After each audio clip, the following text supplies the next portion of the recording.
The kettle whistled sharply on Michael Reynolds's worn stove, its plaintive cry echoing through the small apartment.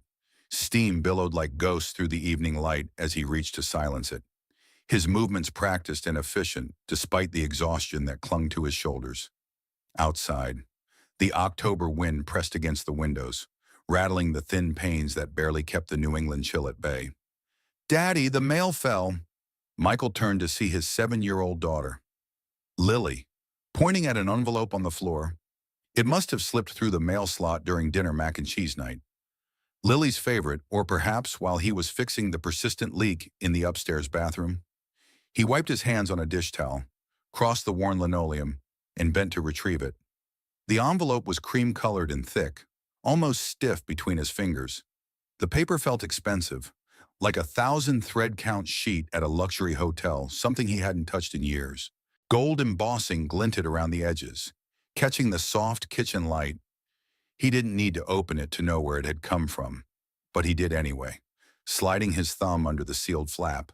His stomach tightened as he read the names printed in elegant calligraphy: Catherine Wells and Bradley Harrington, request the pleasure of your company. The Oak Ridge Estate, Saturday, October 15th, 5 o'clock in the evening. Catherine. He hadn't heard her voice in 5 years, but somehow the elegant swirls of her signature beneath the printed text carried the echo of it. Tucked beneath the invitation was a small note card with a single line of handwriting: "Feel free to bring someone if you can." The implied smirk was almost audible. Michael nearly laughed. Nearly. 5 years since Catherine had walked out of their old Boston brownstone, her designer heels clicking decisively against the hardwood floor. 5 years since she'd left her engagement ring on the counter next to a stack of unpaid bills and final notices. That was the week his father died.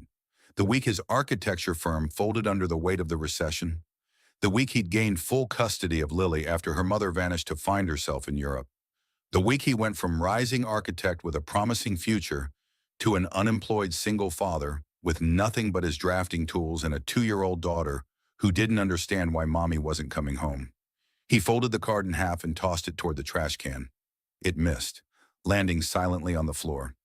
"Did you miss, Daddy?" Lily's voice called from the hallway, soft and sleepy. Michael turned, catching her reflection in the small kitchen mirror. Her auburn curls were wild, her pink pajamas inside out again, one sock missing. She clutched her stuffed rabbit by one well-loved ear. "You're still up, sweetheart?" he asked gently. "I heard the mail thing." She rubbed her eyes.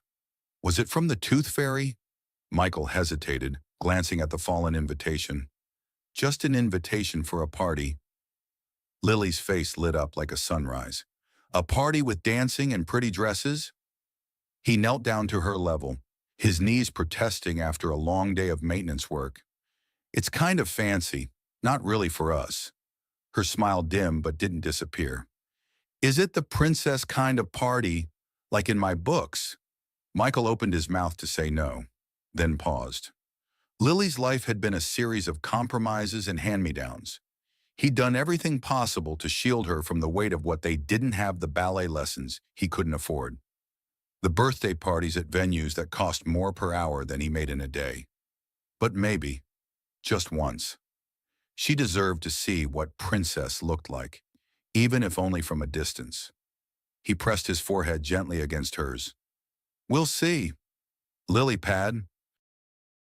After tucking her back into bed with promises of pancakes in the morning, Michael returned to the kitchen. The invitation still lay on the floor, the gold edges catching the light like a taunt. He should ignore it. Better yet, he should burn it in the sink and wash the ashes down the drain. But some masochistic voice in his gut whispered, "You're not doing it for them. You're doing it for her." He remembered the way Catherine used to look at him near the end, like he was a weight tied to her ankle, dragging her down. "You're too small time," she'd said during their final argument. "Too complacent. I can't spend my life raising someone else's kid." But Lily wasn't baggage. She was the only person in his life who hadn't abandoned him. She was the reason he got up every morning, the reason he worked 2 jobs, the reason he still believed in something better despite evidence to the contrary. The next morning, Michael found the invitation again, still on the floor, slightly crumpled at the edges. That taunting sentence stared back at him. Feel free to bring someone if you can. He should ignore it. He knew he should. But that night, as he lay awake staring at the ceiling, the words morphed in his mind from mockery to challenge. The maintenance job at St. Martha's Episcopal Church in downtown Bedford wasn't glamorous, but it paid steadily. And Father Thomas never looked down on him for bringing Lily along when childcare fell through. The church doubled as a community center and food pantry 3 evenings a week. And Michael had grown to respect the kind of people who kept trying to fix things that others walked away from. That Thursday afternoon, while repairing loose shingles on the church roof, Michael spotted someone sitting alone beneath an ancient maple tree in the courtyard. Even from a distance, there was something compelling about her stillness. She sat straight-backed on the stone bench, focused on a sketchbook balanced on her knees, seemingly oblivious to the brilliant red and gold leaves that occasionally drifted down around her. Her brown hair was pulled back in a simple knot, and her coat, though well-made, was visibly worn at the elbows.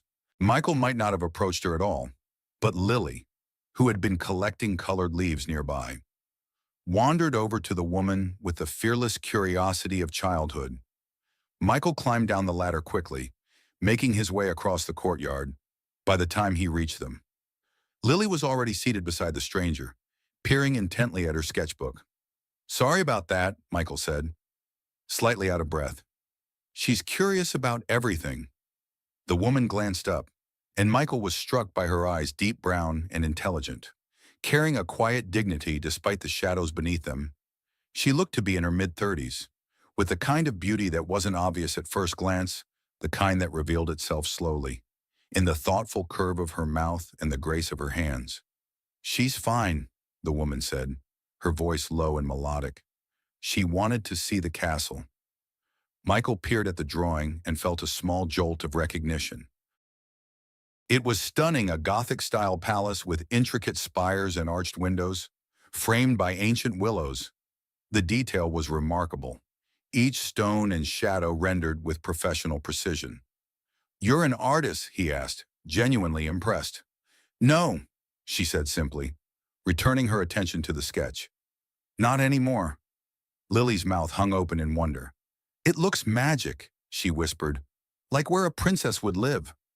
The woman's expression softened, just slightly. "Maybe it is. I'm Michael," he offered. "And this is Lily." "Ellie," she replied. Without elaborating, he didn't press.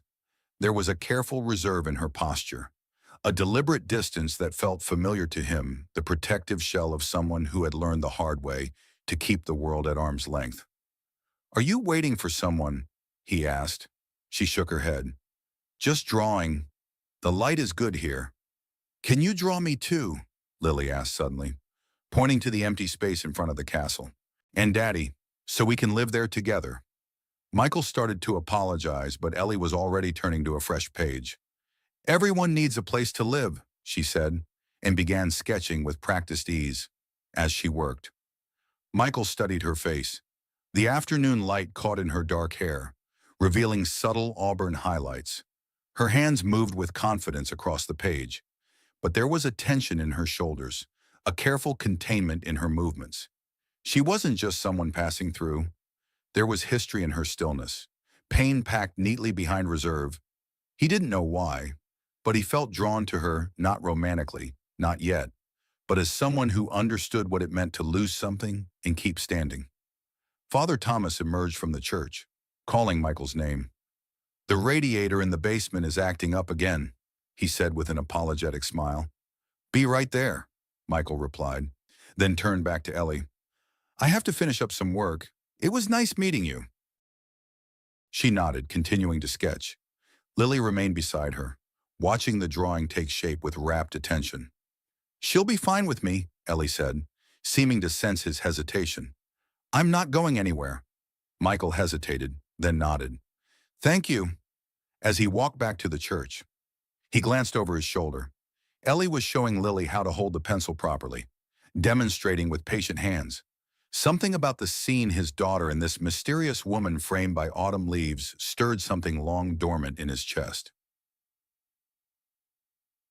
2 hours later, Michael emerged from the church basement, his hands smudged with grease from the ancient radiator. He was surprised to find Ellie and Lily still on the bench, now surrounded by fallen leaves that glowed like embers in the late afternoon sun. Lily was eating an apple, and Ellie was adding final touches to what appeared to be several sketches. "Look, Daddy!" Lily exclaimed, jumping up and running to him. "Miss Ellie showed me how to draw people, not just stick figures, but real ones with faces that look happy or sad or thinking." Michael smiled, ruffling her hair. "That's wonderful. Lily pad." "And she drew us at the castle." Lily held up the sketchbook, displaying a beautifully rendered scene of the Gothic palace with two small figures standing before it, one tall, one small, holding hands. "It's beautiful," Michael said, genuinely impressed. "You're very talented." Ellie closed her sketchbook and stood. "She's a good student, observant." "Are you leaving?" Lily asked, her voice dropping in disappointment. "It's getting late," Ellie replied, tucking the sketchbook into a worn leather messenger bag. "Will you come back tomorrow?" Lily pressed. "You could teach me more drawing things." Ellie hesitated, glancing at Michael as if seeking permission. "You're welcome anytime," he said. "The church grounds are open to everyone." She nodded, then surprised him by reaching into her bag and tearing a page from her sketchbook. She handed it to Lily. "For you," she said. "Every castle needs someone to live in it." Lily clutched the drawing to her chest. "Thank you," as Ellie turned to leave. Michael found himself speaking before he could talk himself out of it. "I'm going to a wedding this weekend," he said, the words tumbling out awkwardly. "I'd like to have someone come with me. Would you?" Ellie paused, her expression unreadable. "I don't do weddings," she said quietly. Michael chuckled dryly. "Neither do I." She looked at him then. Really looked at him, her dark eyes assessing. "If you're asking out of pity, I'll say no. I'm not," he assured her. "If you're asking because you want a buffer between you and someone who hurt you, I might say yes." His smile was more genuine this time. She was perceptive. "I'm asking because I don't want to show up alone to a room full of people who think I shouldn't have made it this far." Ellie considered this, her gaze steady. Finally, she nodded slowly. "All right then. I'll come." Just like that, the wheels of fate turned. Neither of them knew that the room they'd walk into would never forget what happened next. The next few days blurred in a flurry of preparations. Michael picked up extra shifts at his second job, a maintenance position at an apartment complex, taking on a last-minute plumbing emergency to cover the cost of gas money and a new pair of shoes for Lily, her first fancy flats with tiny rhinestones along the straps. She twirled in them at the thrift store mirror like they were made of crystal. He hadn't seen Ellie again since that afternoon at the church. She hadn't given him a phone number, and he hadn't asked. It was impulsive, he knew. Inviting a stranger, someone who might be struggling herself, to a wedding filled with Catherine's wealthy friends and colleagues. But the moment had felt right somehow, like puzzle pieces clicking into place. Still, doubts crept in as Saturday approached. What if she didn't show? What if she did? But it was awkward and uncomfortable. What if Catherine and Bradley used the opportunity to make him look even more pathetic? Friday afternoon, as he finished repairing a broken window in the church's community room, he heard Lily's delighted squeal from the hallway. He turned to find her running across the polished floor, her sneakers squeaking against the linoleum, straight toward Ellie, who stood by the stained glass window, talking quietly with Sister Margaret, the volunteer coordinator. "You came back," Lily shouted, her voice echoing off the high ceiling. Ellie turned, surprised. For a moment, her careful reserve cracked, and a genuine smile transformed her face. She knelt to Lily's level, steadying herself as the little girl nearly crashed into her. "I said I might," she said softly. Lily reached into her backpack and pulled out a crumpled drawing, a crayon rendition of the castle Ellie had sketched. Now embellished with a rainbow, several butterflies, and 3 stick figures labeled me, Daddy, and Miss Ellie in wobbly purple letters. I made this for you, Lily announced proudly. It's us at our castle. Ellie accepted the drawing with careful hands, studying it as seriously as if it were a masterpiece in a gallery. It's wonderful, she said. You have a good eye for color? Michael approached, suddenly feeling self-conscious in his work clothes, worn jeans and a flannel shirt with frayed cuffs. I wasn't sure you'd show up for tomorrow. I said yes, she replied simply. I meant it. He noticed she held a garment bag draped carefully over one arm. Sister Margaret smiled and handed him a small box. She'll need proper shoes, the older woman said. Donated just yesterday. Your daughter mentioned you had a very important royal ball to attend. Michael raised an eyebrow at Lily, who looked entirely unrepentant. Ellie's lips twitched in what might have been amusement. She's got quite an imagination, Michael said apologetically. Ellie tilted her head slightly. No, she corrected gently. She's got hope. There's a difference. The words settled over him like a benediction, unexpected and profound. The next evening, just before sunset, the sky over Bedford turned a soft golden hue, brushing the treetops with amber light. Michael navigated his aging Honda Civic up the winding drive of Oak Ridge Estate, his heart thudding uncomfortably against his ribs. The borrowed suit from Father Thomas's church donation box itched at the collar, and the tie felt like it was slowly choking him. Lily sat in the back seat, legs swinging, hands clutching her tiny silver purse as if it contained treasure instead of a handful of colored pencils and a folded paper napkin. Are we almost there, Daddy? She asked for the 5th time, pressing her nose against the window.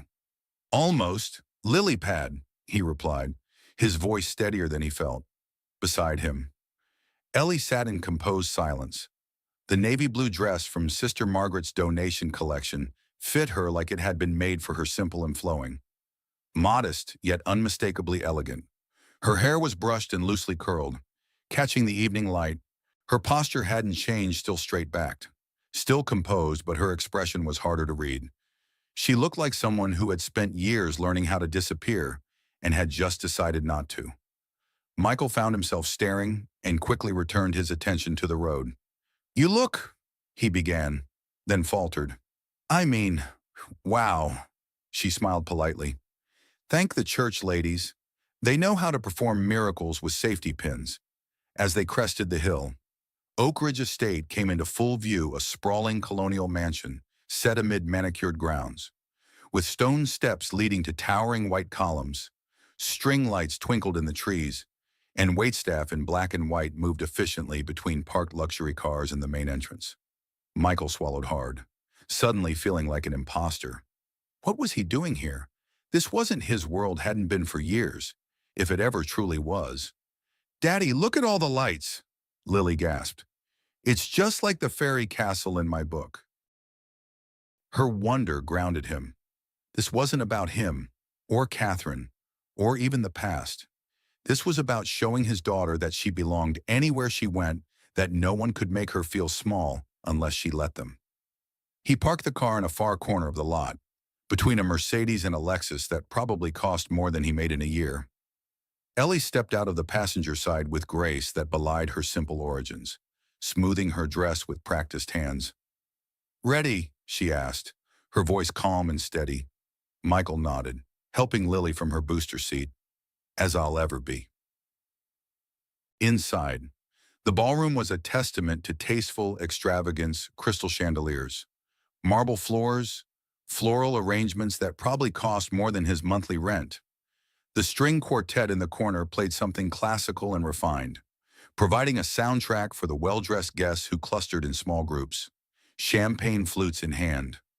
Michael recognized the usual suspects from his former life, investment bankers in bespoke suits, attorneys from Catherine's firm, society women dripping in understated jewelry that cost more than most people's homes, people who had never had to check a price tag or calculate whether they could afford both rent and electricity in the same month. Then he saw her. Catherine stood near the fountain centerpiece, radiant in a backless ivory gown that shimmered under the chandelier light. Her blonde hair was swept into an elegant updo, diamonds glinting at her ears and throat. She turned, caught his eye, and froze for just a moment, a nearly imperceptible hitch in her perfect composure. Then her lips curved into a practiced smile. She leaned in to whisper something to Bradley, who turned as well, champagne glass in hand. Their expressions were identical, polite surprise layered over smug expectation. Michael felt the old weight returning, the familiar sense of being measured and found wanting. But then Lily slipped her small hand into his, and Ellie moved a step closer beside him, and suddenly he remembered why he'd come. Not for them, not even for closure, but to show his daughter what it looks like to walk into a room that thinks less of you and still stand tall. Catherine glided toward them, her smile fixed in place. "Michael," she said, her voice a practiced blend of warmth and condescension. "I'm so glad you could make it." Her gaze flickered to Ellie, then to Lily, a flash of genuine surprise crossing her features. "And you brought guests?" "Catherine," Michael replied evenly. "Congratulations. This is Lily, and this is Ellie Thornton." Catherine's perfectly shaped eyebrows rose slightly. "Thornton, are you related to the Boston Thorntons?" "No," Ellie replied calmly. "Just myself." Bradley appeared at Catherine's elbow, tall and broad-shouldered in a tailored tuxedo that emphasized his athletic build. His handsome face was arranged in what Michael recognized as his client's smile, all perfect teeth and calculated charm. "Reynolds!" he boomed, clapping Michael on the shoulder with unnecessary force. "Didn't think you'd make it, and with company, no less." His gaze lingered on Ellie, assessing her with the practiced eye of someone who categorized women by their market value. "Wouldn't miss it," Michael replied, the lie smooth on his tongue. "And who's this little princess?" Bradley asked, bending slightly toward Lily with the awkward condescension of someone unaccustomed to speaking with children. Lily regarded him solemnly. "I'm Lily Reynolds. I'm 7. I like drawing and mac and cheese and my daddy." A flicker of discomfort crossed Bradley's face at her directness. "Well, isn't that sweet?" He straightened, turning to Catherine. "Darling, your aunt is looking for you. Something about the seating arrangement." Catherine nodded, her smile never wavering. "We'll catch up later. Michael, enjoy the evening." She paused, then added with practiced generosity, "There's a children's table with activities in the small dining room if Lily gets bored." As they walked away, Michael released a breath he hadn't realized he was holding. Ellie's expression hadn't changed, but he noticed her shoulders had tensed slightly. "They seem nice," Lily whispered loudly, in the way children do when they think they're being quiet. Michael squeezed her hand. "Let's find our seats. Shall we?" Dinner was served at round tables draped in crisp white linen, each setting a careful arrangement of crystal and silver. Michael, Ellie, and Lily were seated at a table near the back of the room, far from the head table where Catherine and Bradley held court among their closest friends and family. Their table mates were distant acquaintances and work colleagues, people who had known Michael and Catherine before, but not well enough to have maintained contact after the split. They made polite conversation, studiously avoiding any mention of the past, their eyes occasionally darting to Ellie with curious speculation. Lily was given a booster seat and a plate of pasta shaped like bow ties. She beamed at the waiter who winked at her conspiratorially and slipped an extra dinner roll onto her plate. Ellie remained mostly quiet, observing everything with thoughtful eyes the way Catherine checked her reflection in every available surface. How Bradley's laugh was always half a second louder than necessary, the practiced choreography of wealth and status playing out around them. As the meal progressed, Michael found himself relaxing slightly. The food was excellent. Lily was on her best behavior, and no one had made any overtly uncomfortable remarks. Perhaps they would make it through the evening unscathed after all. Then the best man stood, tapping his knife against his champagne flute for attention.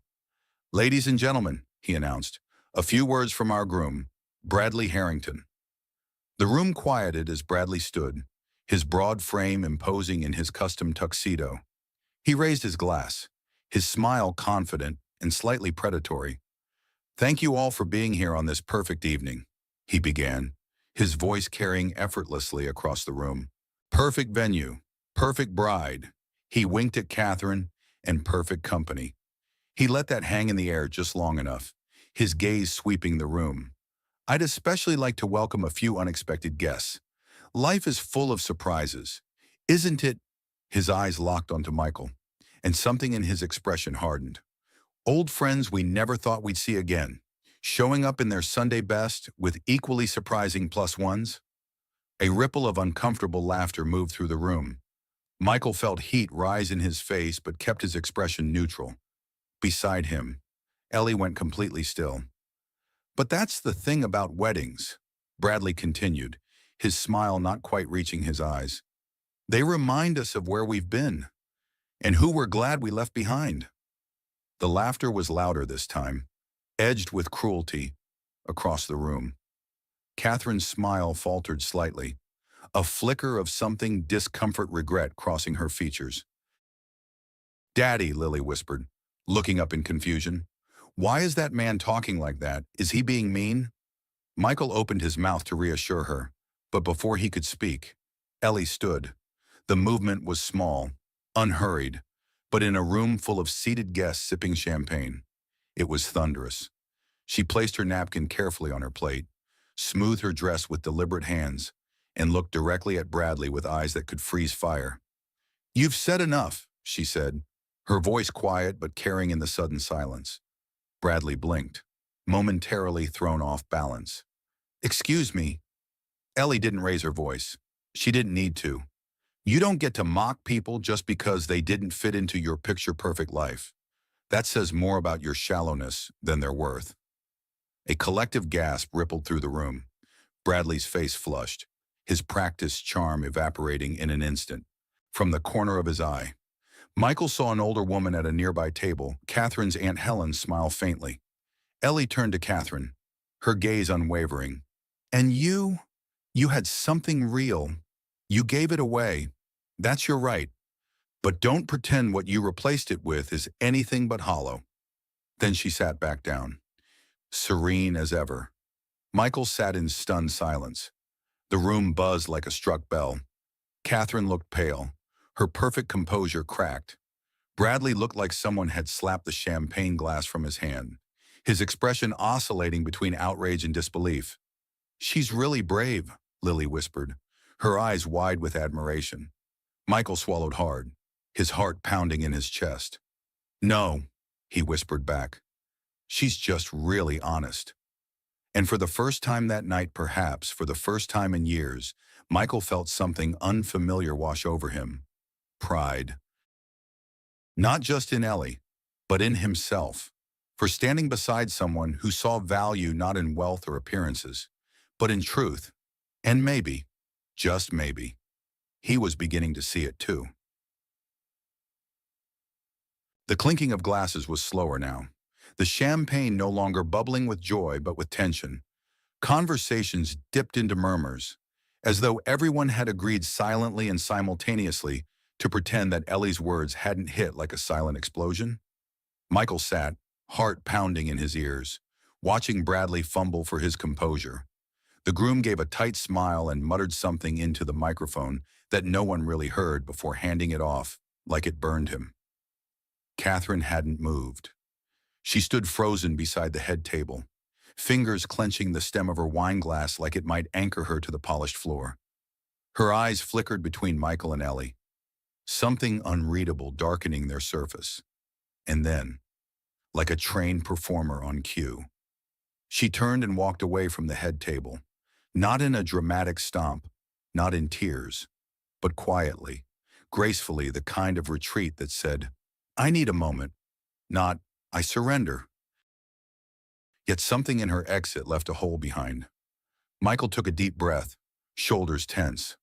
Should we go? He asked softly. Ellie shook her head slowly. No, not yet. He glanced at her, surprised. You're sure? She nodded. Good, because I'm not done watching this house of mirrors. He studied her, the calm in her eyes not arrogance but clarity. She wasn't here to wound, she was here to reveal. Lily returned to the table with a napkin-wrapped cookie, her face lit with the innocent joy of someone oblivious to adult tension. Daddy, she said, climbing into his lap. People are acting weird, but this cookie tastes like Christmas. Michael smiled faintly and kissed the top of her head. I think that's the best thing anyone's said all night. Ellie leaned slightly toward them, resting her arms on the table. She has no idea how much better she makes this room just by being here. Michael looked at her, really looked at her, this woman who had walked into his life just days ago and somehow become the most honest part of it. Neither do you. For a moment their eyes held, and in that silence, surrounded by expensive centerpieces and forced elegance, something unspoken passed between them, a mutual understanding. They didn't belong here, and yet somehow, they were becoming the most real part of this entire illusion. During dessert, Michael slipped away to stretch his legs. He found himself on a stone terrace behind the ballroom. The cool night air a relief after the suffocating politeness inside. The estate grounds stretched before him, illuminated by strategically placed landscape lighting, rolling lawns, ancient oaks, and in the distance, the silhouette of mountains against the star-studded sky. Do you remember this place? A voice asked behind him. He turned to find Catherine standing a few feet away, arms crossed against the evening chill. Her ivory gown gleamed in the moonlight, but without the ballroom's artificial warmth. She looked smaller somehow, vulnerable. I do, he replied. They had attended a charity event here during their engagement, back when he was still climbing the ladder at his architecture firm, and she was a junior attorney with stars in her eyes. It hasn't changed much, she said, moving to stand beside him at the stone balustrade.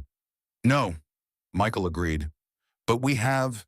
Hey, Catherine laughed once, short and sharp. You used to say we'd build a house like this someday, on a hill, with a view of the valley. He smiled, remembering. With a wraparound porch and rocking chairs. And a studio for Lily, she added softly. The mention of his daughter's name hung between them, heavy with implication. A beat of silence passed, filled only with the distant strains of music from inside and the whisper of wind through the oak trees. You look good, Michael, Catherine said finally, her voice carefully neutral. Stronger? He didn't respond. I didn't invite you to humiliate you, she continued, turning to face him fully. He raised an eyebrow. No. Then what was that note supposed to be? She had the grace to look uncomfortable. A joke. A poor one. That's putting it mildly, Catherine sighed, running a finger along the smooth stone of the balustrade. I was curious, she admitted. Curious. If you were still... She hesitated. Still what? Catherine, still broken, still struggling, still proving you made the right choice when you walked out. She didn't deny it. I didn't think you'd bring someone like her, she said quietly. Neither did I, he replied honestly. She's not what I expected. She's not what I expected, he repeated, softer. She's more... Catherine looked down at her diamond engagement ring, twisting it absently. Do you love her? The question caught him off guard. I don't know yet, he said truthfully, but she sees me, and that's more than I can say for anyone else here tonight. For the first time, Catherine looked genuinely remorseful. I thought I needed someone who could protect me from failure, she said, her voice barely above a whisper. Turns out I needed someone who could walk through it with me, but by the time I realized that, I wasn't yours anymore. He finished for her. She gave a sad smile. Tell Lily. Tell her I'm glad she has you. Some me. Then she turned and walked back toward the light and laughter of the ballroom, leaving Michael alone with the stars and the weight of words too long unspoken. When Michael returned to their table, Ellie was seated with Lily leaning against her shoulder, eyes closed, cookie crumbs still clinging to her fingers. She didn't last through dessert, Ellie said softly. Michael sat down, his mind still replaying the conversation with Catherine. She's had enough of the fake fairy tale. Ellie glanced at him, something knowing in her expression. And you. He looked across the room to where Catherine had rejoined Bradley, their bodies close but not quite touching, their smiles perfect but their eyes distant. Then he looked back at Ellie, at the quiet strength in her face, at the gentle way she cradled his sleeping daughter. "I think the real story is just beginning," he said. She gave him a look guarded, almost challenging. "I'm not a storybook ending. Michael," he leaned forward, voice steady. "Neither am I. But maybe we're a second chapter." Ellie didn't reply, but she didn't look away either. And in that long, silent exchange between a man who had once been abandoned and a woman who had once disappeared into grief, something rooted itself deep, not romance, not rescue, not illusion, but something far rarer, recognition, in a ballroom full of noise and surface glitter. Two people who had every reason to hide had just begun to step into something real, not perfect, but honest. And finally, enough. The clatter of silverware and the clinking of glasses had settled into a strange kind of stillness. The band resumed playing, but their notes seemed thinner, like background noise in a scene that had already changed. Michael sat quietly. Lily now curled into his lap, her fingers tangled around his tie, her breathing slow and even. He kissed the top of her head gently, letting her warmth steady him. Across the room, Bradley moved stiffly, like a marionette whose strings had tangled. His practiced charm had evaporated, replaced by tight smiles and overly loud laughter. Catherine had returned from their conversation but seemed distant, her eyes occasionally drifting toward their table with an expression Michael couldn't quite decipher. Ellie hadn't said another word since defending him. She sat composed beside him, her presence quiet but charged, somehow altering the very air around their table. "That was necessary," Michael said softly, breaking the silence between them. She nodded, still watching the room. "You just called out a room full of people who haven't been questioned in years. I didn't come here to play nice." "Michael," she replied, her voice calm, "I came because you asked, and I don't let my presence be ornamental." Michael studied her profile in the soft chandelier light. "You never could be," before she could respond. The wedding planner returned to the microphone, her voice slightly strained.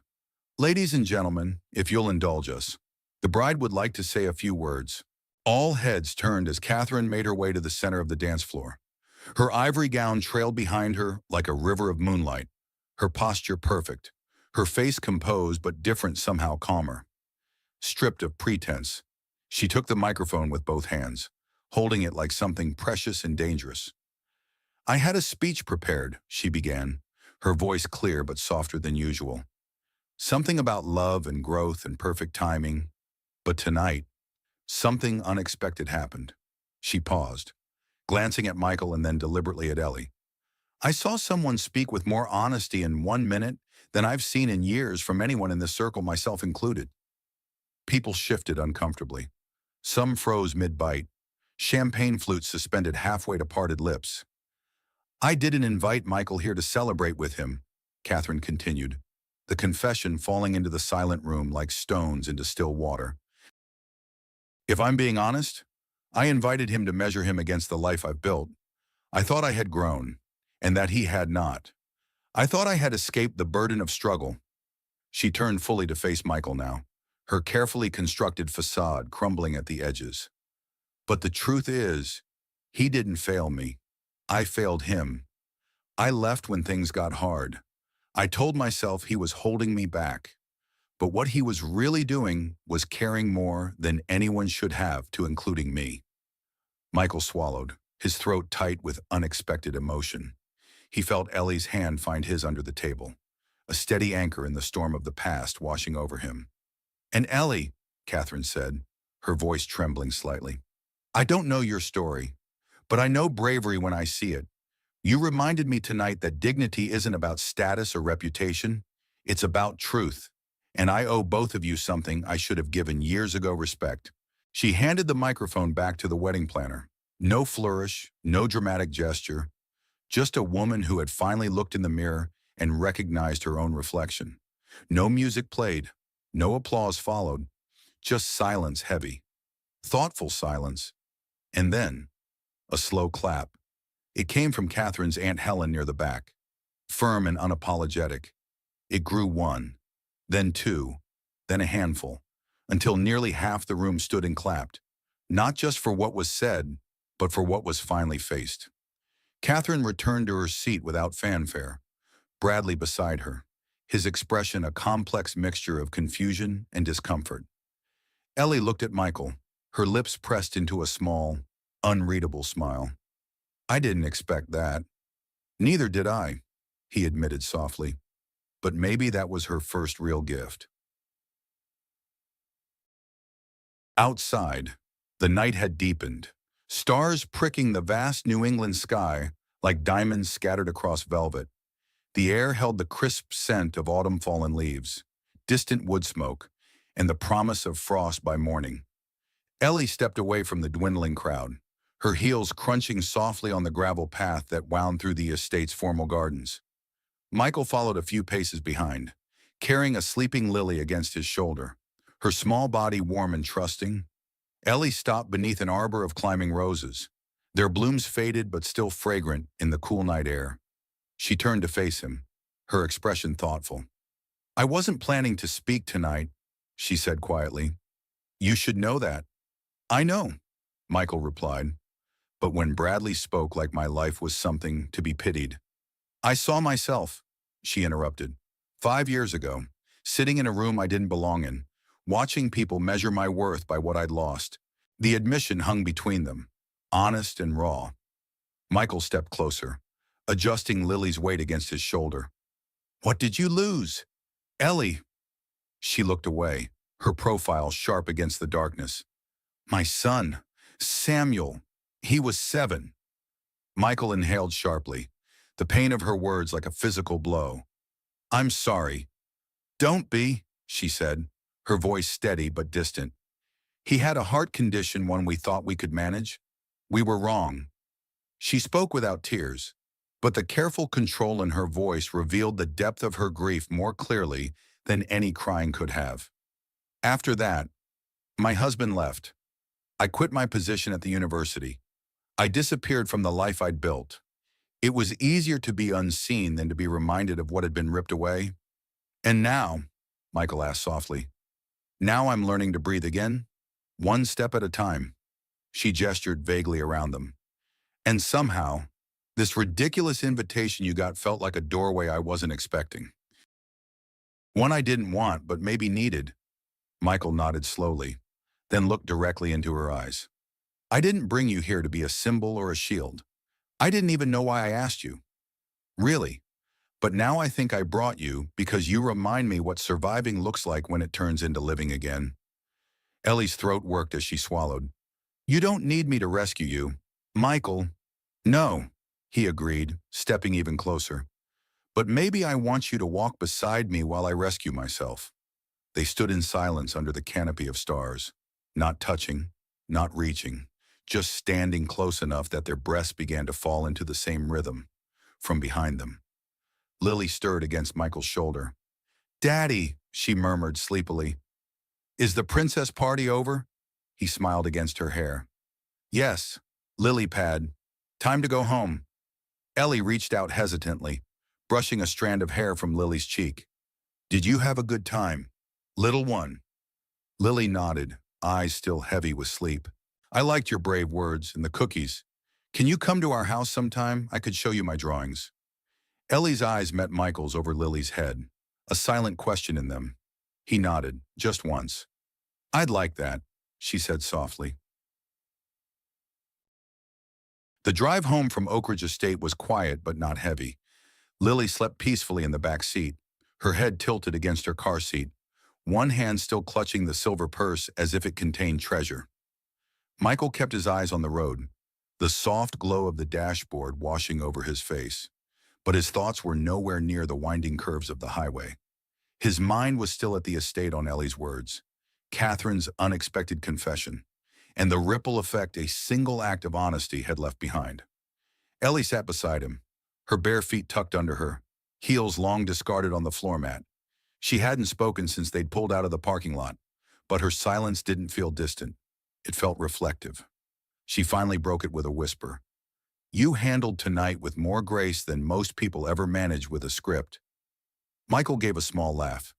I was trying not to spill wine on my borrowed shirt. She smiled. looking out the window at the passing streetlights. Still, you didn't flinch. Not when he mocked you. Not when Catherine admitted what she did. You stood there like you knew who you were. He nodded slowly. Because for the first time, I think I do. She turned to face him fully. Say it. What? Say who you are. Michael hesitated, the windshield wipers clicking softly against a light drizzle that had begun to fall. I'm a single dad who still forgets school picture days, who can't always afford name-brand cereal, who works too many jobs and falls asleep reading bedtime stories. He paused. But I'm also the guy who stayed when everything fell apart. I stayed. Ellie's throat moved as she swallowed, her voice coming out raw. That matters. It's the only thing that matters. The rest of the drive passed in comfortable silence, the rain a gentle percussion on the roof, the heater humming softly.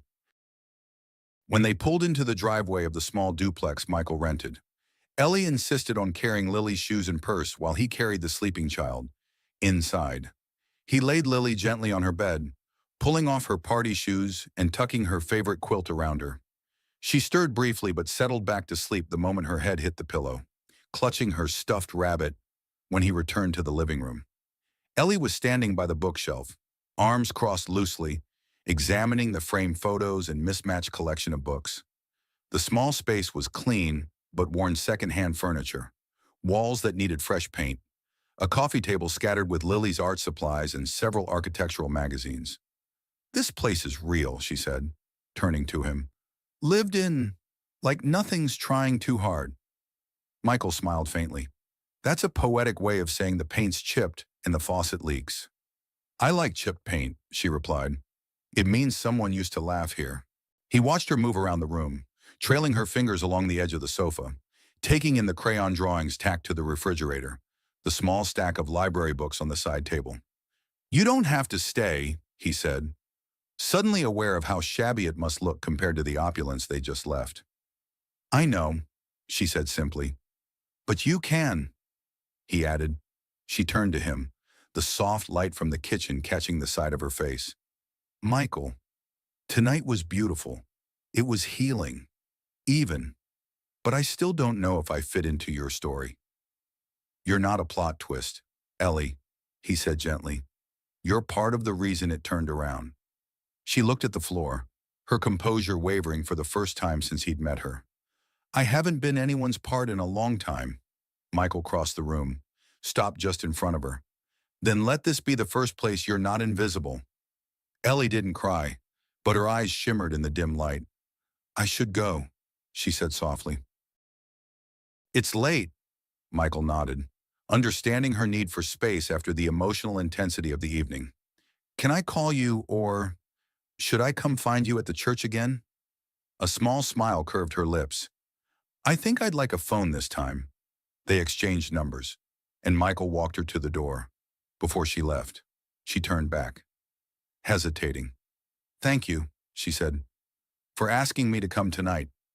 Thank you for saying yes, he replied, after she'd gone. Michael stood in the quiet living room, feeling as though something fundamental had shifted in his world. Not dramatically, not with fireworks or declarations, but quietly like the turning of a page, the opening of a door that had been closed for too long. He checked on Lily one more time, then got ready for bed as he lay in the darkness, replaying the events of the evening. He realized he was smiling. For the first time in years, the weight of the past felt lighter, less like an anchor and more like a lesson, one he was finally ready to learn from.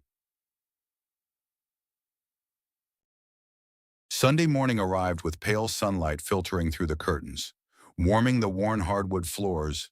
Michael woke to the sound of Lily singing to herself in the kitchen, the clatter of cereal bowls and the thump of the refrigerator door, marking her independent breakfast preparations. He stretched, feeling oddly rested despite the late night. Something had changed, not just around him but within him. The knot of bitterness he'd carried since Catherine left had loosened, not entirely gone but no longer defining his every breath. Daddy, Lily called from the kitchen. I made you breakfast. He found her standing proudly beside the table, where she'd arranged 2 bowls of cereal, slightly overfilled with milk, and 2 glasses of orange juice. Wow, lily pad, he said, genuinely impressed. This looks amazing. She beamed, climbing onto her chair. I'm practicing for when Miss Ellie comes to visit. Do you think she likes Cheerios?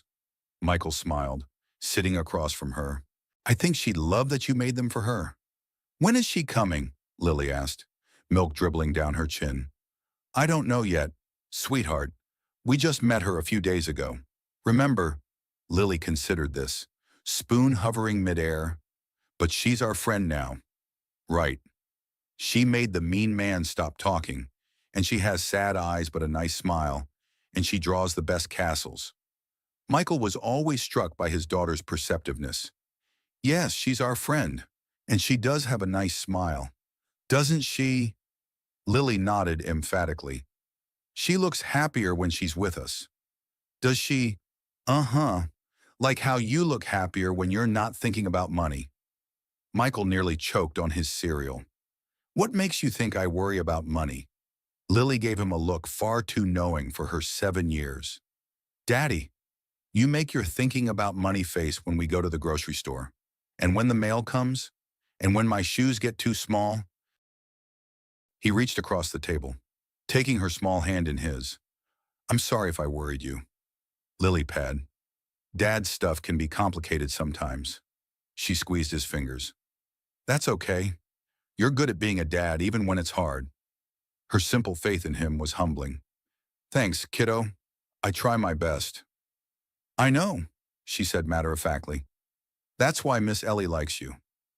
Michael raised an eyebrow. Oh, did she tell you that? Lily rolled her eyes in exaggerated exasperation. Daddy, she doesn't have to say it. I can tell. It's obvious. He laughed, shaking his head at his daughter's confidence. Well, I hope you're right. Monday morning returned Michael to his regular routine, dropping Lily at school before heading to his maintenance job at the apartment complex. The day passed in a blur of unclogged drains, replaced light fixtures, and patched drywall. Physical labor had become a kind of meditation for him over the years, a way to quiet his mind while his hands remained productive. He hadn't texted Ellie yet, unsure of what to say. How did you follow up a night like Saturday? Thanks for defending my honor and revealing your deepest pain. Looking forward to our next emotional revelation. By late afternoon, as he was finishing up at St. Martha's, replacing shingles damaged in the recent storm. His phone buzzed in his pocket. He climbed down the ladder and pulled it out, surprised to see Ellie's name on the screen. Is Lily allergic to anything I thought I might bring cookies tomorrow afternoon? If you're free, he smiled, typing back, no allergies. She'll eat anything with sugar. We're free after 3:30. School pickup. The reply came almost immediately, 3:45 then. I'll bring my sketchbook too. That night, as he helped Lily with her homework, he mentioned that Ellie would be visiting the next day. Really? Lily's face lit up like Christmas morning. Can I show her my room and my special drawing book? And can we have hot chocolate even though it's not Christmas? Michael laughed. Yes, yes, and yes, but remember, Lily pad, Miss Ellie is still getting to know us. Let's not overwhelm her. Okay, Lily nodded solemnly. I'll be super calm. Daddy, like a yoga lady. The next day, Michael found himself straightening the living room during his lunch break, picking up stray toys and wiping down the coffee table. He even changed the burnt-out light bulb in the hallway that he'd been meaning to replace for weeks. It wasn't that he was trying to impress Ellie. She'd already seen the real state of their lives, but he wanted the space to feel welcoming. At 3:30, he picked up Lily from school, enduring her constant stream of questions about when Ellie would arrive and what they would do. By the time they got home, Lily was vibrating with excitement, rushing to change out of her school uniform into what she called her artist clothes leggings, with paint splatters and a t-shirt featuring a rainbow unicorn. At precisely 3:45, the doorbell rang. Lily raced to answer it, Michael following close behind to ensure she didn't fling the door open to a stranger. Ellie stood on the porch, looking different than she had at the wedding. Her hair was pulled back in a simple ponytail, and she wore jeans and a soft blue sweater that made her eyes appear deeper, more vibrant. She carried a paper bag in one hand and her leather messenger bag in the other. Miss Ellie, Lily exclaimed, bouncing on her toes. You came! Do you want to see my room? I have all my drawings in a special book. And Daddy hung up the castle you made me right above my bed so I can see it when I wake up. Ellie smiled, her expression warming as she met Lily's enthusiasm. I'd love to see your room, she said. But first, I brought something. She held out the paper bag. Oatmeal cookies. I made them this morning. Lily accepted the bag with reverence. You made these in a real oven and everything. With real butter and everything, Ellie confirmed, stepping inside as Michael held the door for her. Thank you for coming, he said softly. And for the cookies. Thank you for having me, she replied, her eyes meeting his briefly before Lily grabbed her hand and began pulling her toward the back of the house. Come on, I want to show you my special corner where I draw. Michael watched them go, Lily chattering excitedly, Ellie listening with genuine interest.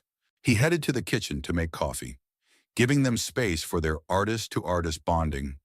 20 minutes later, they emerged from Lily's room, Lily still talking animatedly about color theory and perspective, concepts Michael hadn't realized she knew. Daddy Miss Ellie says I have a good eye for composition. That means I know where to put things in my pictures to make them look balanced. That's wonderful. Lily pad, Michael said, carrying mugs of coffee to the living room. Hot chocolate's on the stove when you're ready. Ellie accepted the coffee gratefully. She's remarkably talented for her age, she said, keeping her voice low as Lily darted back to her room to retrieve something. Has she had any formal instruction? Michael shook his head. Just school art class and YouTube tutorials. We can't afford. He stopped himself, not wanting to emphasize their financial limitations. But Ellie just nodded, understanding without judgment. Sometimes natural talent is better without too much structured interference anyway. She has an instinctive sense of what works. Lily returned with her sketchbook, proudly displaying pages of drawings, castles, animals, and people who looked suspiciously like Michael and Ellie, always with a little heart drawn somewhere nearby. These are wonderful. Lily, Ellie said, examining each page with serious attention. You're already developing your own style. Lily beamed under the praise. Can you show me how to draw people better? Mine always look kind of funny, especially their hands. Hands are the hardest part, Ellie agreed.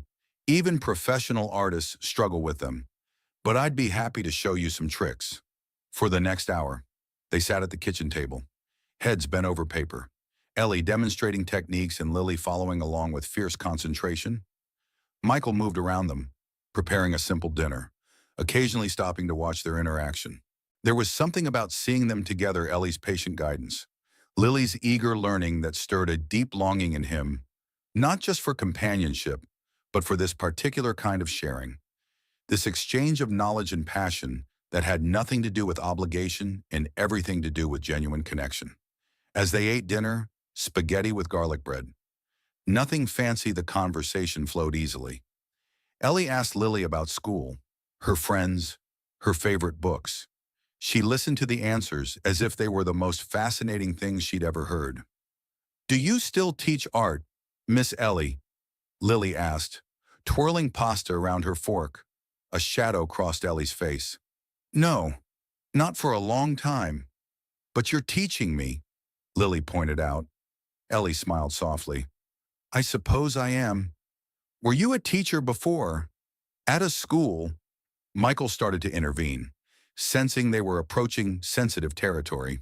But Ellie met his eyes with a small nod, indicating it was okay. I was a professor at Boston University, she said. I taught art history and studio courses. Lily's eyes widened. A professor, that's like super smart. It just means I spent a lot of time studying something I love, Ellie explained. Why did you stop? Lily asked, innocent but direct in the way only children can be. Ellie's hand stilled on her napkin.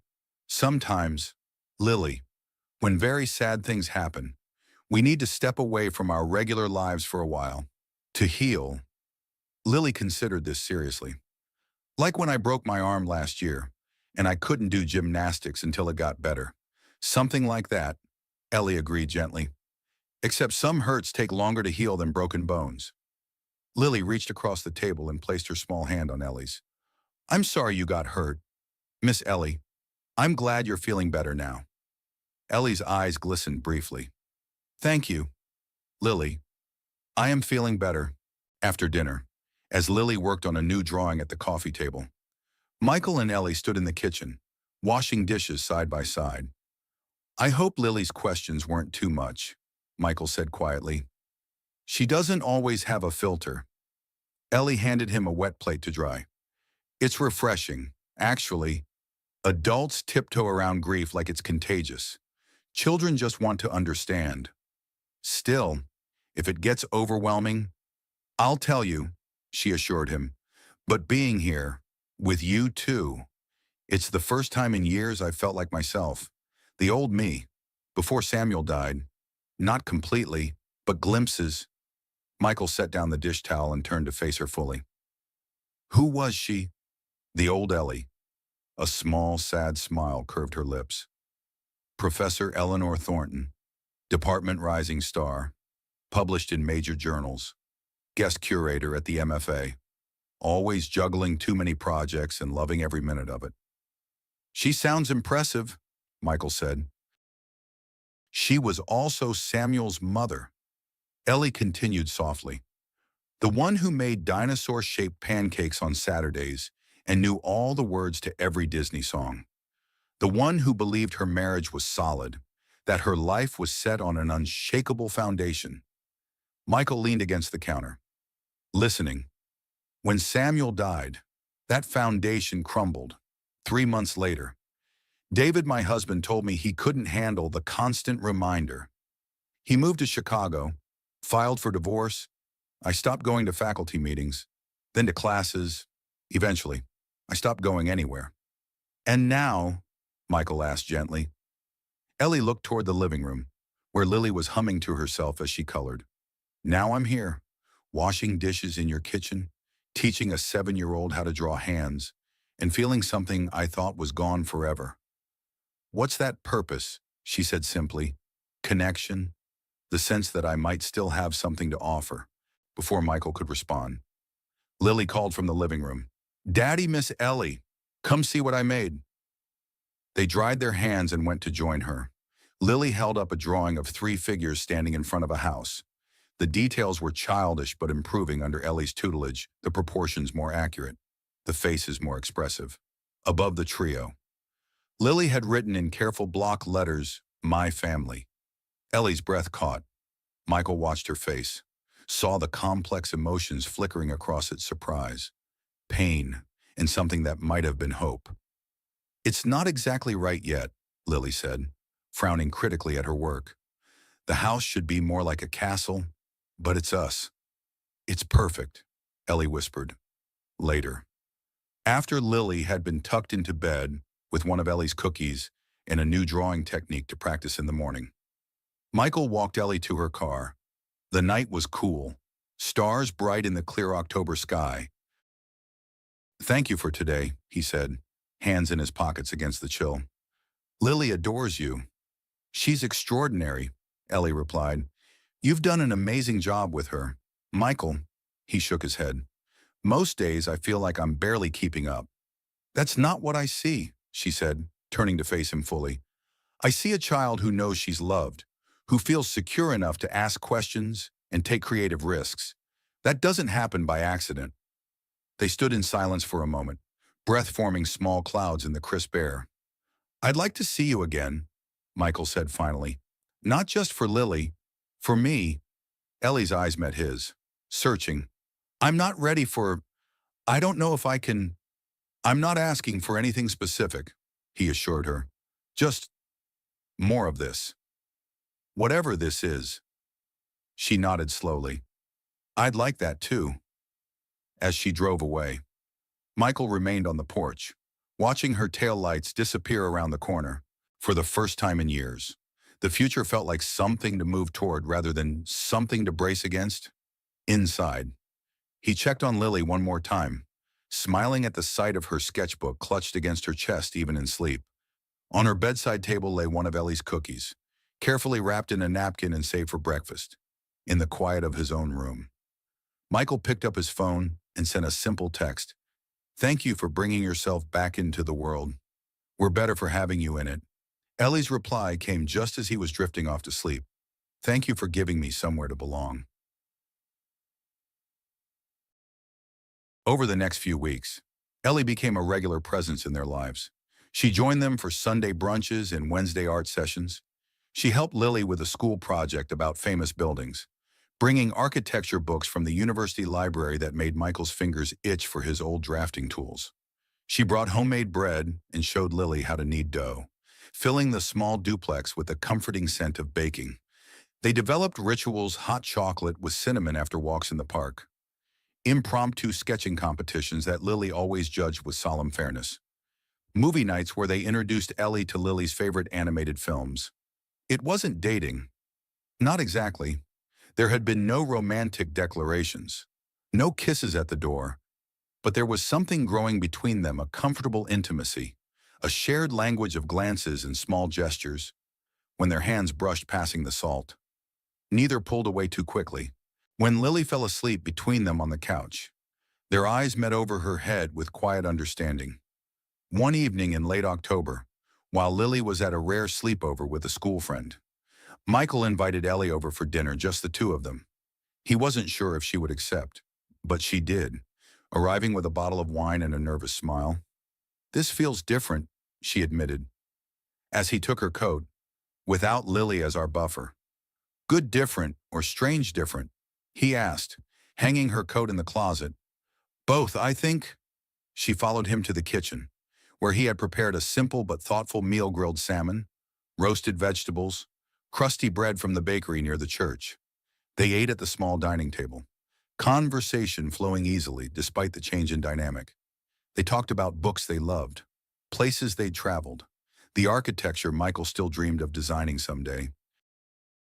Ellie spoke more openly about her academic career, her eyes lighting up as she described the Byzantine art that had been her specialty. "You miss it," Michael observed, as she explained the intricate symbolism in medieval church mosaics. She nodded, swirling the wine in her glass. "I do, more than I've let myself admit. Have you thought about going back to teaching, or even just to your own art?" Ellie was quiet for a moment.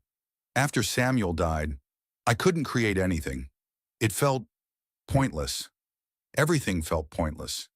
But lately, he prompted gently, I've been sketching again. Not just with Lily, but on my own. Nothing important. Just small things: the view from my apartment window, the old oak tree at St. Martha's. It's like a muscle that's stiff from disuse." "That's wonderful, Ellie." She smiled faintly. "It's terrifying. Actually, like I'm betraying him somehow by finding joy again." Michael reached across the table, covering her hand with his. "You're not betraying him. You're honoring him by living fully, by bringing beauty into the world the way you taught him to see it." Tears welled in her eyes. "How do you always know the right thing to say?" "I don't," he admitted. "Most of the time I'm just stumbling through, hoping I don't make things worse." "You don't," she assured him, turning her hand to clasp his. "You make things better, clearer." After dinner, they moved to the living room with their wine glasses. The space felt different without Lily's exuberant presence, quieter, more intimate. They sat on the sofa, close but not touching, the air between them charged with unspoken possibilities. "Can I ask you something?" Ellie said, setting her wine glass on the coffee table. "Anything. Why didn't you try to win Catherine back after she left? You loved her once." Michael considered the question seriously. "At first, I was too shocked, too hurt, then too busy just trying to keep Lily and myself afloat. By the time I came up for air, I realized something important." "What's that?" "That love isn't supposed to be a battle. You shouldn't have to convince someone to stay, to see your worth." He looked at her directly. "Catherine left because she wanted a different life, one with fewer complications, more status. That was her right, but it meant she never really saw me. Not completely." Ellie nodded slowly. "And now, what do you want now?" "Someone who sees all of me," he said quietly. The architect who still sketches dream houses late at night. The dad who sometimes burns the pancakes but always gets the bedtime voices right. The man who's still figuring it out but isn't ashamed of the journey. Their eyes held. The moment stretching between them like a bridge neither was quite ready to cross. "I should go," Ellie said finally, though she made no move to leave. "It's getting late." "You could stay," Michael suggested, then quickly added, "just to talk longer. Lily won't be home until morning." A small smile played at the corners of Ellie's mouth. Just to talk," he confirmed. "I like talking to you." And so they did, for hours about childhoods and college years, about favorite movies and embarrassing moments, about the grief they'd both survived and the hope they were cautiously nurturing. Somewhere around midnight, Ellie's head found its way to Michael's shoulder, and his arm wrapped around her, and they sat in comfortable silence, watching the moon track across the night sky through the living room window. "I haven't felt this peaceful in years," Ellie murmured, her voice thick with approaching sleep. "Me neither," Michael admitted, pressing a gentle kiss to the top of her head. When morning came, he woke to find her still beside him on the sofa, both of them having drifted off in the early hours. The pale dawn light caught in her hair, highlighting strands of copper among the brown. She looked younger in sleep, the careful guard she maintained lowered in unconsciousness. He slipped away quietly, making coffee and breakfast before Lily was due to return. When Ellie woke, she seemed momentarily disoriented, then smiled shyly as the previous evening came back to her. "I didn't mean to fall asleep on you," she said, accepting the coffee he offered. "I didn't mind," he replied honestly. "It was nice not to be alone." Something shifted in her expression, a softening, a decision. "Michael, The doorbell rang, interrupting whatever she had been about to say. Lily burst in moments later, full of stories about the sleepover and immediately delighted to find Ellie there. "Did you have a grown-up party?" she asked, climbing onto the sofa between them. "Did you stay up super late? Did you have ice cream for dinner?" Ellie laughed, the tension of the moment broken by Lily's exuberance. "No ice cream, I'm afraid, but we did stay up talking." "About what?" Lily demanded. Michael and Ellie exchanged a glance over her head, a silent understanding passing between them. "About possibilities," Michael said, squeezing his daughter's shoulder. "About second chances." Lily nodded, satisfied with this cryptic answer, and launched into a detailed account of the sleepover's highlights. But throughout the morning, Michael caught Ellie watching him with new awareness, her eyes holding his a beat longer than before, her smile a shade warmer. Whatever she had been about to say remained unspoken, but somehow, he thought he understood anyway. Some things didn't need words. Some things just needed time. November arrived with a vengeance, stripping the trees bare and painting the world in shades of gray. Wind whipped through Bedford's streets, carrying the promise of an early winter, inside Michael's small duplex. However, warmth flourished. Ellie had become a fixture in their lives, not just a visitor, but a presence they counted on, looked forward to, built their weeks around. Tuesday evenings were now officially art night, with Ellie bringing new techniques for Lily to try. Sundays often found them at the church, where Ellie had begun volunteering with the children's program, teaching simple art lessons that left the kids beaming with pride. Michael watched the transformation in both Lily and Ellie with quiet amazement. His daughter bloomed under Ellie's gentle guidance, her natural artistic talent sharpening into something remarkable. And Ellie herself seemed to grow more present with each passing day. The shadows in her eyes receding, her smiles coming more freely. They hadn't defined what was happening between them, this careful dance of growing intimacy. There had been no grand declarations, no passionate embraces, just a steady accumulation of small moments, fingers brushing while washing dishes, shoulders touching during movie nights, conversations that stretched into the quiet hours when Lily was asleep. It was enough, Michael thought. After years of emotional drought, these gentle rains were slowly bringing him back to life. He could be patient.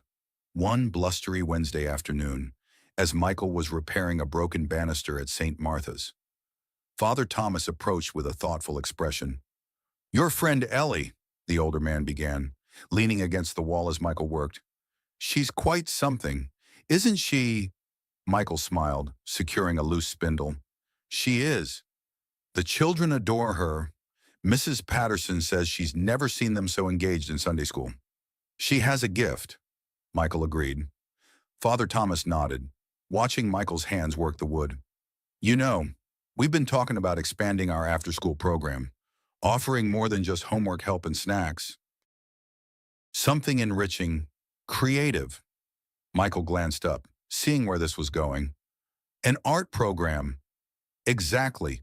Nothing elaborate, just a safe place for kids to express themselves. Learn some skills. The priest hesitated. Do you think she might be interested? It would be a paid position, though not much. Our budget is limited. Michael set down his hammer, giving the question proper consideration. I think it might be exactly what she needs, but it's not my place to speak for her. Of course, Father Thomas agreed. I'll talk to her on Sunday. Just wanted your thoughts first. As the priest walked away, Michael returned to his work, mind turning over the possibility. Ellie, teaching again, using her gifts, rebuilding her purpose. The idea filled him with a complex mix of emotions, hope, and pride, but also a flicker of anxiety. What if this new direction took her away from them? What if reconnecting with her professional identity made her realize she wanted more than their simple life could offer? He pushed the thought aside. Ellie deserved to reclaim her passion, regardless of what it meant for their relationship. She had spent too long in the shadows of grief. That evening, as they prepared dinner together, Ellie chopping vegetables while Michael seasoned chicken, and Lily set the table with careful precision, he mentioned Father Thomas's idea. An art program, Ellie repeated, her knife pausing mid-slice. At St. Martha's, for the after-school kids, Michael confirmed. Nothing fancy, just basics. Father Thomas thinks you'd be perfect. Ellie resumed chopping, her rhythm slightly off. I don't know. It's been a long time since I taught formally. It wouldn't be formal, he assured her. Just sharing what you know with kids who could use some beauty in their lives. She was quiet for a moment, the only sound the steady rhythm of her knife against the cutting board. What do you think? She finally asked, her voice carefully neutral. I think you're brilliant with children, he said honestly. I've seen how you are with Lily, how you are at Sunday school. You light up when you're teaching. But, she prompted, sensing his hesitation. Michael smiled ruefully. She knew him too well already. But selfishly, I worry it might take you away from us, that you might remember how much bigger your world used to be. Ellie set down the knife and turned to face him fully. Michael, she said softly, mindful of Lily humming to herself nearby. My world wasn't bigger before. It was just louder, busier. What I found here with you and Lily, it's not small, it's deep. Something in his chest loosened at her words. Then you'll consider it. I'll talk to Father Thomas on Sunday, she agreed. No promises, but it might be nice to be useful again. You're already useful, Lily chimed in, clearly having eavesdropped on the entire conversation. You taught me how to draw hands and faces and how to make shadows look real. That's super useful. Ellie laughed, the tension breaking. Well, when you put it that way, how could I refuse de secouture? The following Sunday, Ellie spoke with Father Thomas after service. By the time she joined Michael and Lily for their traditional post-church brunch at the local diner, her eyes were bright with an energy Michael hadn't seen before. I said yes, she announced, sliding into the booth beside Lily. 2 afternoons a week to start, with the possibility of expanding if there's interest. That's wonderful, Michael said, genuinely pleased despite his lingering concerns. Will I still see you on Tuesdays? Lily asked, the practical question of a child who had already experienced adults leaving her life. Ellie wrapped an arm around her shoulders. Absolutely. Tuesdays are sacred. This would be Mondays and Thursdays. Lily nodded, satisfied. Good, because we're going to start oil pastels next, and I've been waiting forever.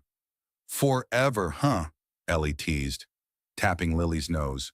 All 2 weeks since I mentioned it. Their laughter was interrupted by the arrival of their food pancakes for Lily, omelets for the adults. As they ate, Ellie shared Father Thomas's vision for the program and her own ideas for expanding it. Simple projects at first, she explained, but with real techniques, not just busy work. The kind of foundational skills I used to teach my first-year university students, but adapted for younger ages. The kids will love it, Michael said, watching her animation with pleasure. This was a side of Ellie he hadn't fully seen before: the passionate educator, the confident professional. It suited her. There's something else, she added, her expression turning more serious. Father Thomas mentioned they've been contacted by a reporter from the Boston Globe. They're doing a feature on community outreach programs, and St. Martha's is being highlighted. They want to interview the program coordinators, including you, Michael guessed. She nodded. It's just a small piece, but she trailed off, her hesitation obvious. But it would mean stepping back into public view. He finished for her. Yes. She pushed her eggs around her plate. I've been somewhat of a ghost these past few years. Deliberately so. Michael reached across the table, covering her hand with his. Are you ready for that? I don't know, she admitted. Part of me wants to say no, to keep this small and private, but another part thinks maybe it's time. Time to stop hiding. Whatever you decide, we're with you, he assured her. Right. Lily pad Lily, mouthful of pancake, nodded emphatically. You'd be the best teacher in the whole newspaper, she declared once she'd swallowed. Ellie smiled, squeezing Michael's hand. I'll think about it. The next 2 weeks were a whirlwind of preparation. Ellie threw herself into planning the art program with surprising intensity, spending hours researching accessible projects and gathering supplies. Michael helped where he could, building simple easels from scrap wood and clearing space in the church's community room. Lily appointed herself official assistant, testing projects at home to make sure they were kid-approved. The program was scheduled to launch the first week of December, just in time for holiday-themed art activities. As the date approached, Michael noticed both excitement and anxiety building in Ellie. She slept less, talked more, alternating between bursts of creative energy and moments of doubt. What if I've forgotten how to teach? She asked one evening, as they sat on his porch watching the first snow of the season drift lazily from a charcoal sky. What if I can't connect with them? You connect with Lily beautifully, he pointed out. And the Sunday school kids adore you. That's different. It's informal. No expectations. Michael turned to face her, taking both her cold hands in his. Ellie, you're not the same person you were before. You've been through the crucible and come out stronger, deeper. That will make you a better teacher, not a worse one. She looked at him with vulnerable eyes. How can you be so sure? Because I've seen you with Lily. You don't just teach her techniques. You see her really see her. That's the greatest gift a teacher can offer. Ellie leaned forward, resting her forehead against his shoulder. Thank you, she whispered, for believing in me when I don't. He wrapped his arms around her, drawing her closer against the chill. Always. The moment stretched between them, intimate and unguarded, when she finally pulled back. Her eyes held a new resolve. I've decided to do the interview, she said, for the Globe piece. You're sure? She nodded. It's time to stop being a ghost. Samuel wouldn't want that for me. It was the first time she'd mentioned her son's name without pain shadowing her features. Progress, Michael thought. Healing.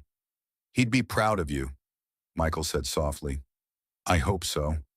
She stood, brushing snow from her coat. I should get home. Big day tomorrow, first planning meeting with the church volunteers. Michael walked her to her car, as had become their ritual. Before she got in, she turned to him, her expression serious. Michael, there's something I should tell you about the interview. What is it? She hesitated. If I do this, if my name appears in the paper, people might recognize it. My disappearance from the art world wasn't exactly unnoticed. He frowned slightly. What do you mean, before Samuel died? I was somewhat known in certain circles. I had a few gallery shows, some critical attention. When I vanished, there were questions, articles, even. She looked away. I just, I want you to be prepared if this stirs things up. Michael considered this new information.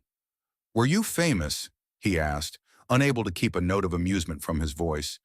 A reluctant smile tugged at her lips. Hardly, just, you know, a rising star in a very small corner of the art world. Nothing major. Well, Professor Thornton, he said, exaggerating a bow. I'm honored to know such a distinguished artist. She swatted his arm, laughing despite herself. Stop it. I'm serious. So am I, he said, his tone shifting. Whatever comes from this, we'll handle it together. Okay. She searched his face, then nodded. Okay, as she drove away. Michael stood in the gently falling snow, contemplating this new piece of Ellie's past. There was still so much to learn about her.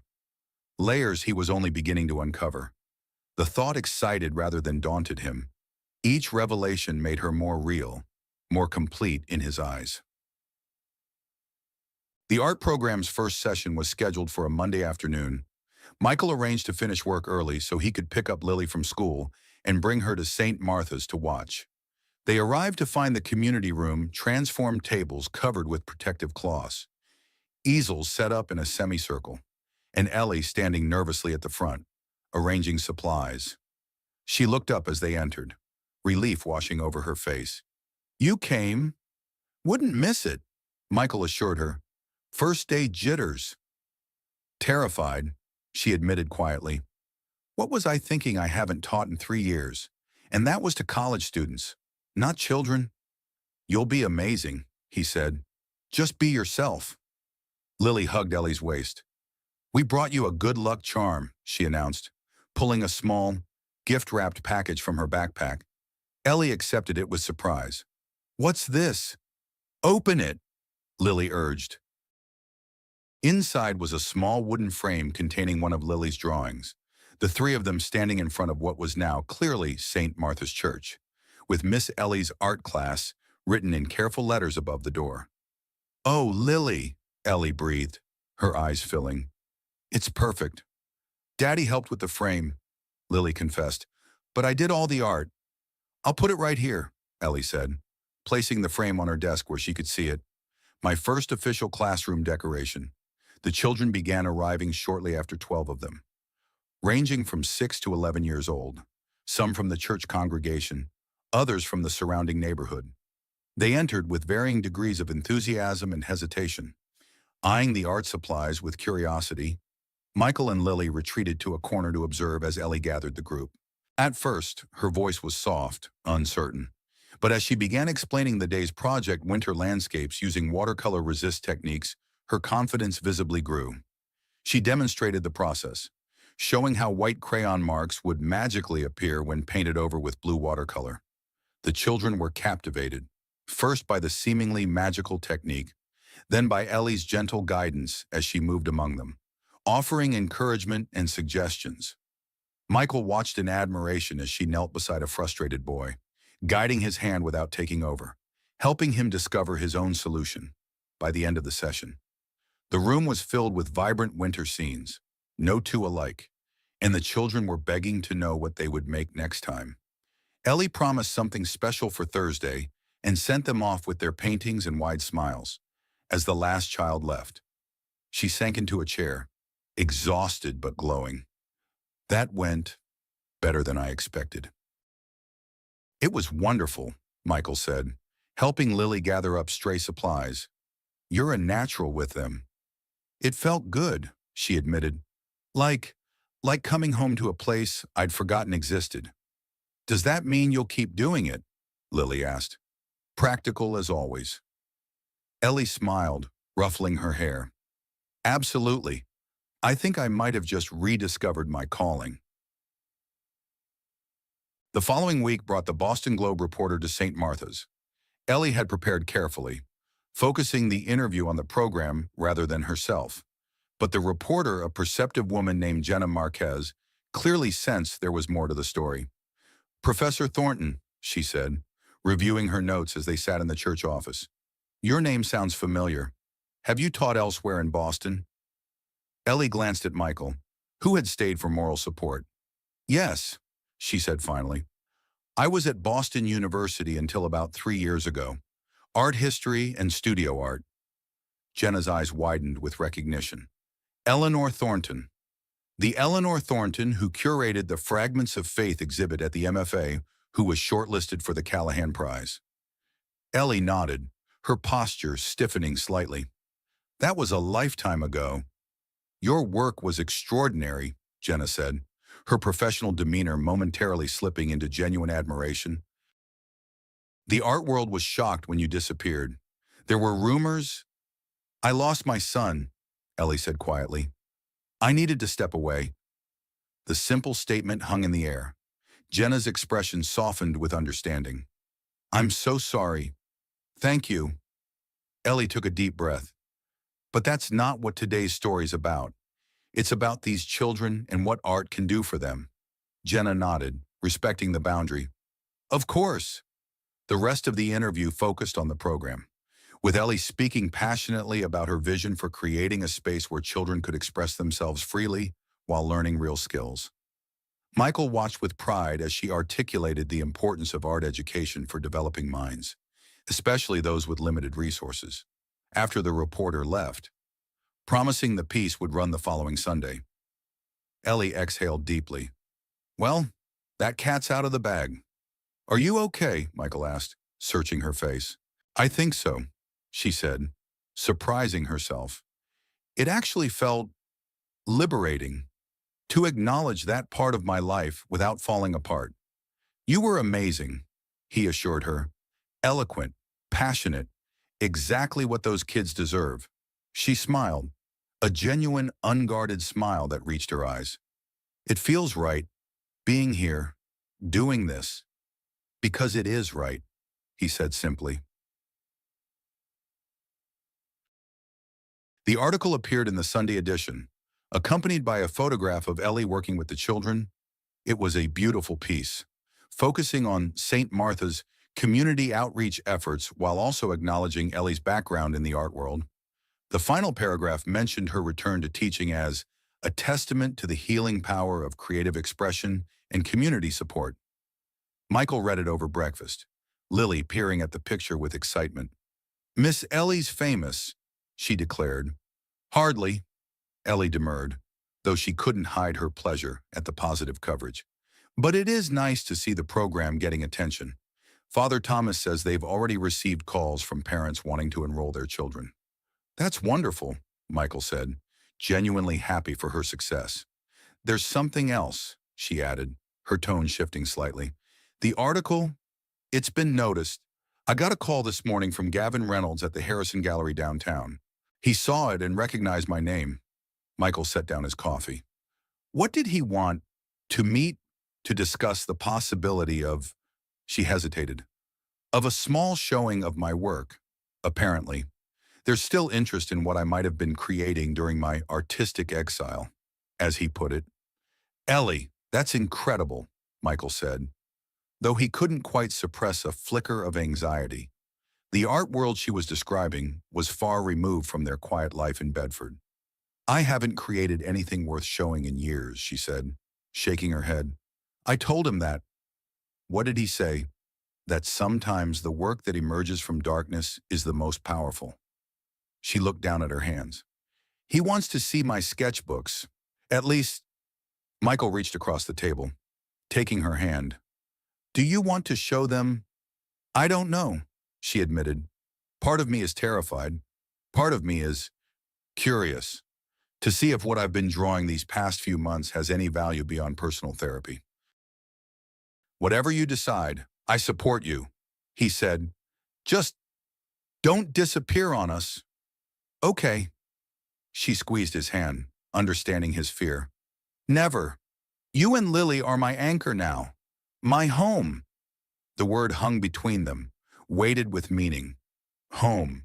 Not just a place, but a feeling, a belonging, something neither of them had truly felt in years.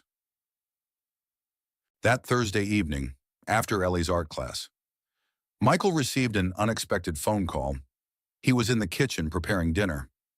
Lily setting the table for three as had become their routine on class days. "Hello," he answered, balancing the phone between ear and shoulder as he stirred pasta sauce. "Michael Reynolds." The voice was female, vaguely familiar. "Yes, that's me. It's Catherine. Catherine Wells." Michael nearly dropped the wooden spoon. "Catherine, this is unexpected." A soft laugh, almost self-deprecating. "I know. I'm sorry to call out of the blue. I got your number from Aunt Helen." "Is everything okay?" he asked, gesturing to Lily to turn down the television in the living room. "Yes, fine. I saw the Globe article about the art program at St. Martha's." Michael leaned against the counter, puzzled. "You read local Bedford news. I've been staying with Aunt Helen well, since the wedding fell apart." Her voice was steady but carried an undercurrent of emotion. "I needed some time away from Boston, from everything." Michael hadn't heard what had happened after the wedding. He and Ellie had deliberately avoided gossip about Catherine and Bradley. "I'm sorry things didn't work out," he said, and was surprised to find he meant it. "Don't be," Catherine replied. "It was for the best. Bradley showed his true colors pretty quickly after our conversation at the reception. He didn't appreciate my moment of honesty." "Ah." Michael wasn't sure what else to say. "So, the article?" "Yes, I recognized your friend, Ellie Thornton. She was quite well known in certain circles before she disappeared from the art scene." Catherine paused. "I wanted to tell you, I'm glad. For both of you." Michael was taken aback by the sincerity in her voice. "Thank you. She seems remarkable. What she said at the wedding, it took courage. And seeing her now, rebuilding her life, teaching those children, it's inspiring. She is remarkable." Michael agreed softly. "And Lily, how is she?" "She's wonderful, growing too fast, smart as a whip, and showing real artistic talent under Ellie's guidance." "I'm glad," Catherine said. And again, he could hear genuine warmth in her voice. "I made a lot of mistakes. Michael, walking away from you was one thing. We weren't right for each other in the end. But I should have found a way to stay in Lily's life. I was selfish." Michael was silent, absorbing this unexpected admission. "Anyway," Catherine continued, "I just wanted to reach out, to say I'm happy for you, and to ask if it might be possible for me to see Lily sometime, just for coffee or ice cream. I'd understand if you say no." Michael glanced toward the living room, where Lily was humming to herself as she arranged napkins in perfect triangles. "I'd need to think about it," he said carefully. "Talk to Lily. Make sure it's what she wants." "Of course," and Catherine agreed quickly. "No pressure, just an open door. If you're willing, I'll think about it," he promised after hanging up. Michael stood motionless in the kitchen, processing the conversation. The pasta water boiled over, hissing as it hit the hot stovetop, startling him back to the present. When Ellie arrived 30 minutes later, bringing the scent of winter air and art supplies with her, she immediately sensed something had changed. "What happened?" she asked, helping Lily wash her hands for dinner. Michael waited until they were seated around the table. Pasta served. Before sharing Catherine's call, Ellie listened thoughtfully, her expression neutral. "What are you thinking?" he asked when he'd finished. "I think it's a good sign," she said carefully, "that she's reaching out, acknowledging her mistakes. But the real question is what you think and what Lily wants." They both looked at Lily, who had been uncharacteristically quiet during the explanation. "Would Miss Catherine want to see my drawings?" she asked finally. "I'm sure she would," Michael said. Lily considered this seriously. "I think I'd like to show her, just once, to see. Then we'll arrange it," Michael assured her. "No pressure, just a short visit." Later, after Lily was in bed, Michael and Ellie sat on the porch swing, bundled against the December chill, watching their breath form clouds in the night air. "Are you okay with this?" Ellie asked softly. "Catherine coming back into your lives, even peripherally?" Michael considered the question. "I think so. She's not the same person who left us. Neither am I." The wedding changed her, Ellie observed. What I said, what she admitted publicly, it must have forced her to confront some hard truths. Your honesty has a way of doing that to people, Michael said, smiling slightly. It certainly changed me. Ellie turned to face him, her expression suddenly vulnerable. Michael, I need to tell you something. What is it? He asked, a flicker of concern rising. I'm meeting with Gavin Reynolds tomorrow about the possibility of showing my work. He nodded, waiting for her to continue. If it happens and that's still a big, if it would mean more visibility, more demands on my time. She took a deep breath. I want to be clear about what matters most to me. And what's that? He asked, his heart beating a little faster. This, she said simply, gesturing between them. You, Lily, what we've built together. The gallery, the art world they're part of, who I was, who I might be again in some form. But they're not my foundation anymore. Relief washed over him. I was afraid you might outgrow us, he admitted, that you'd remember how much bigger your world used to be. I told you before, she said, taking his hand between both of hers. My world wasn't bigger then. It was just louder. What I've found with you and Lily, it's everything I thought I'd lost forever. The chance to love again, to belong. Michael's heart swelled with emotion. Ellie, he began, but she shook her head. Not finished. When Samuel died, I thought that was it, that I'd used up my allotment of happiness, of love, that I didn't deserve more. Her voice caught. But being with you, with Lily, it's shown me that love isn't finite, that my heart can expand to hold both grief and joy. Ellie, he tried again, but she pressed a finger to his lips. Let me finish. I need to say this. She took a deep breath. I love you, Michael Reynolds. I love your daughter. I love the life we're building, day by day, moment by moment, and I'm not going anywhere, no matter what happens with my art career or anything else. The words hung in the frigid air between them, crystal clear and perfect. Michael felt something tight in his chest finally release a fear he'd been carrying for weeks, maybe years, the fear of being left again, of not being enough. I love you too, he said, the words coming easily, naturally. I think I have since that first day under the maple tree. You with your castle and your quiet strength, you've brought light back into our lives. Ellie, into my life. She smiled, tears gathering in her eyes but not falling. So we're doing this, really doing this. Building a life together, he clarified. Yes, if that's what you want. It's all I want, she whispered. He leaned forward, cupping her face gently between his hands, and kissed her, not their first kiss, but the first that felt like a promise, like a future being written with each heartbeat. Her lips were cold from the winter air, but warmed quickly under his, her arms sliding around his neck to draw him closer. When they finally broke apart, both slightly breathless, she rested her forehead against his. I should go home, she said reluctantly. It's late. Or, he suggested, you could stay, not just tonight, but always. She pulled back slightly, searching his face. Are you asking what I think you're asking? Not very eloquently, he admitted with a small laugh. But yes, move in with us. Ellie, be part of our everyday, not just our special occasions. Help me raise Lily. Share our lives completely. What would Lily say? She asked, practical even in this emotional moment. Michael smiled. She'd say it's about time. She's been asking for weeks when you're going to live in our house forever like a real family. Ellie laughed, joy bubbling up through her tears. She has. Has she? You know Lily, subtle isn't in her vocabulary. Well then, Ellie said, I accept, on one condition. Name it. That you and Lily help me move my easel this weekend. It's too heavy for me alone. Deal, he said, sealing the agreement with another kiss.